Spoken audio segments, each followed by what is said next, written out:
Well, let me get back to the question about gutter. And it seemed like you've always had the pulse of your community. Seemed like you've always had the pulse of what's going on in your neighborhood. And we see a man like Nipsey Hussle, who lived in my area. You know, I live in the Crenshaw and Slauson area. Uh, what's the balance between diving into your hood, being a great spokesperson, using your art to elevate, and having that balance to say, you know what, I only can go this far now, because regardless of how great I do, there's always going to be that jealous and envy energy there that basically wants to kill me. Um, I don't believe that. Okay. I don't necessarily believe that. I mean, it's both sides, man. It's gonna always be negative and positive, but negative gotta exist for you to even be able to know what positivity is. Just like light and dark, they make it seem like negativity is bad, but it's not. It's just all a perspective on how you look at it. Mm. And just like light and dark, you need light to know what dark is, or you need the dark. And it's like you need both. You need The yin and balance. the They yang. both gotta exist. Yeah. So, but I believe that you could create, you know what I'm saying, your own future and the energy that's around you. So if you got a negative mentality and you thinking negative and you bringing negative people around you, then it could create that energy around you and things can happen. You know what I'm saying? But um,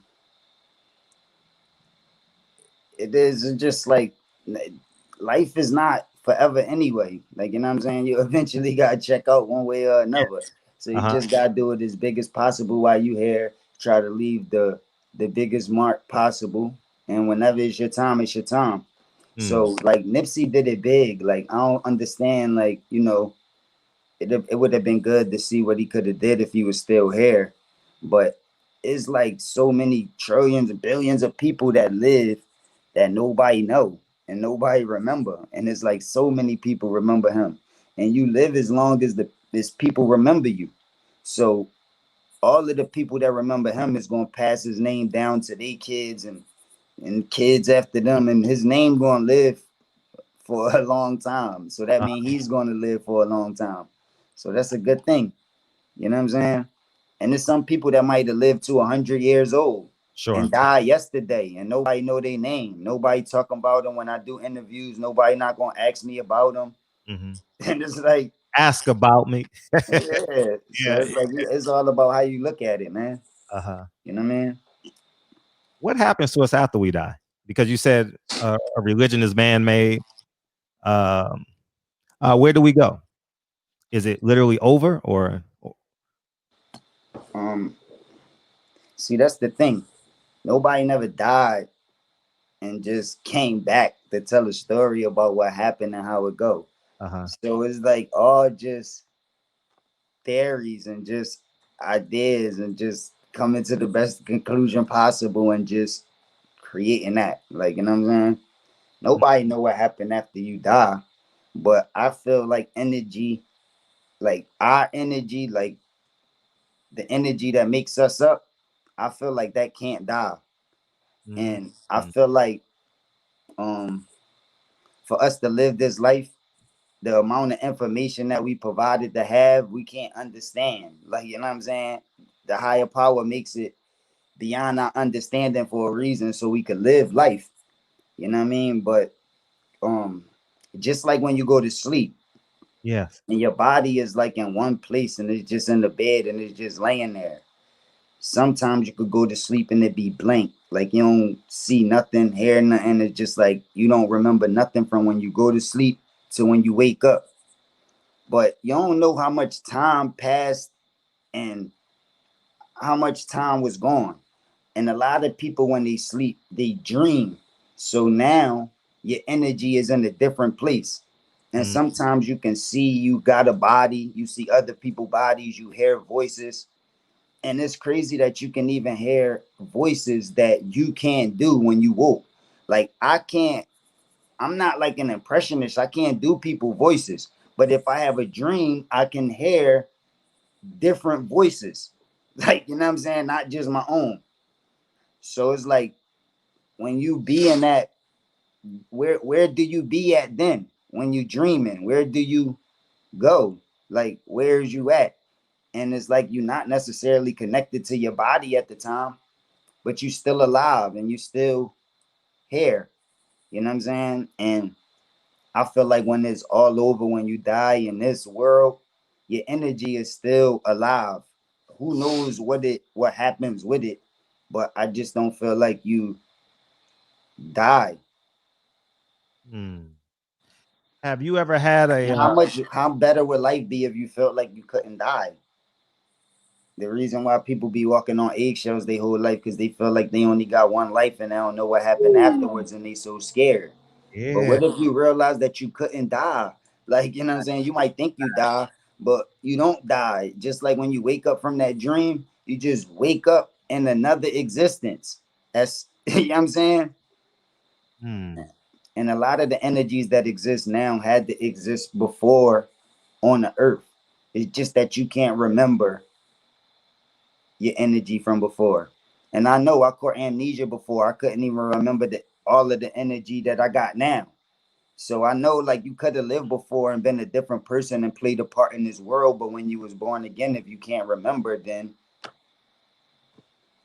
you just can't remember. So you think this your only life, not knowing that you had a life since the beginning of time.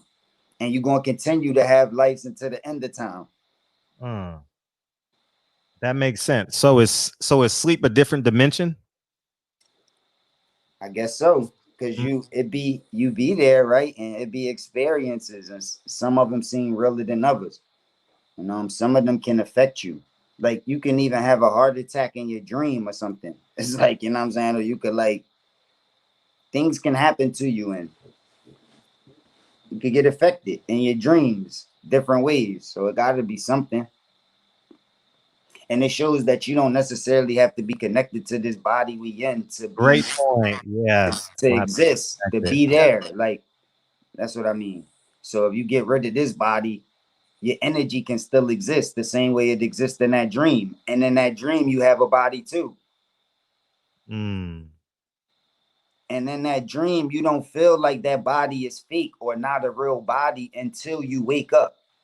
Then you realize that all of that was fake. But while you in the dream, you don't feel like your body fake. You feel like it's your body. Like, you know what I'm saying? And then when you wake up, you realize, damn, all that shit was fake. So maybe when you die, you looking at it like it's a bad thing, but maybe you wake up and realize that shit was you know what I mean? Shit wasn't nothing. And that leads to your point of religion is man-made because religion makes a lot of people fearful. For sure. Religion makes a lot of people controlled. Imagine living in a world where the mindset is boundaryless, no no walls. Like you can be as creative and do basically what you feel you want. For sure. Yeah, yeah, that's an incredible place to be. What's the when you felt like I'm in my motherfucking space right now in terms of your career? What moment of your life were you like, this shit is a masterpiece, whether it was a song, whether it was a project, whether it was a collaboration or a conversation? Right now, this project, the science that's about to drop Right soon, now, midnight, it's about to midnight, drop real soon. it's about This to drop. project, I, yeah. I I feel respect like that about these next three projects that's about to drop. I feel hmm like it's the best work of my life. beautiful. And someone want to ask, what was the creative process behind bars? Um, well, I was recovering from the accident, Yeah, yep, that was just coming from out of the jail situation. So I was like in recovery mode and dealing with a lot. So when I was creating that album, um, I guess that was the process, just like trying to get back together, trying to get, you know what I mean, trying to get back into the swing of things. sure. Um, trying to get business back together because I was away from the jail situation and then the accident. So trying to get back on deck with business, trying to get the music done and Mhm. catch up on missed times. It was it was kind of crazy at that time, Mhm. but I was able to do it. That's why I love that project so much. People don't understand all of the things that I was dealing with and going through. And the doctor said I was never even going to be able to rap again. So to go in the studio and piece up them syllables, still use figurative language, still tell deep stories and real stories like that on that project, it was like incredible to me. But I don't even think everybody fully understood because maybe it wasn't promoted the right way. That's why until this day, people still realizing, you know what I'm saying, and waking up to stuff that I did a long time ago. And that's when you know you're a great artist because things like that happen. You be so ahead of your time that it takes a minute for people to realize how great something was that you then did.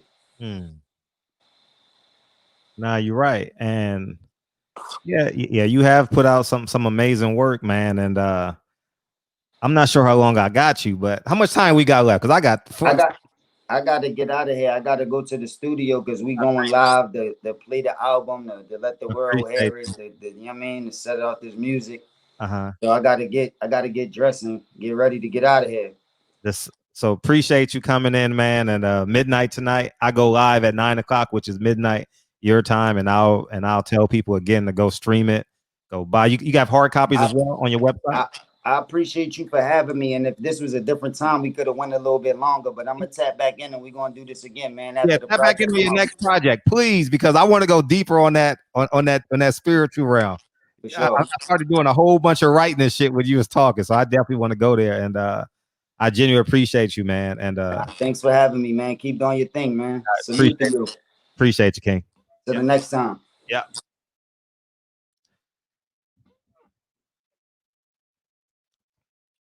You got it, TB? Now you appreciate the album 10 times more, right? Hey, man, what's up, Jay Cooley? I appreciate everybody coming in here, man. Make sure y'all motherfuckers come back tonight at 9 p.m.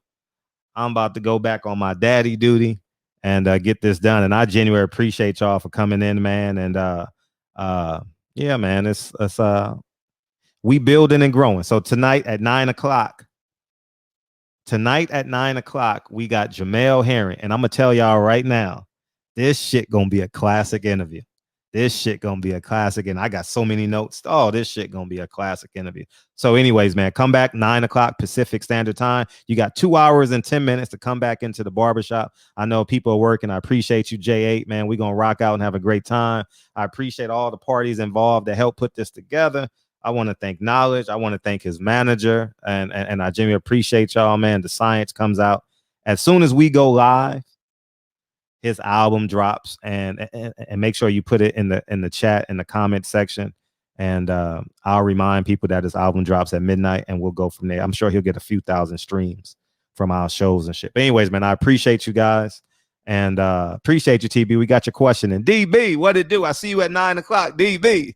All right, I love y'all, man. We out this summer bit. I gotta go run and play daddy, so I ain't gonna play the song, but I love y'all niggas. Appreciate y'all.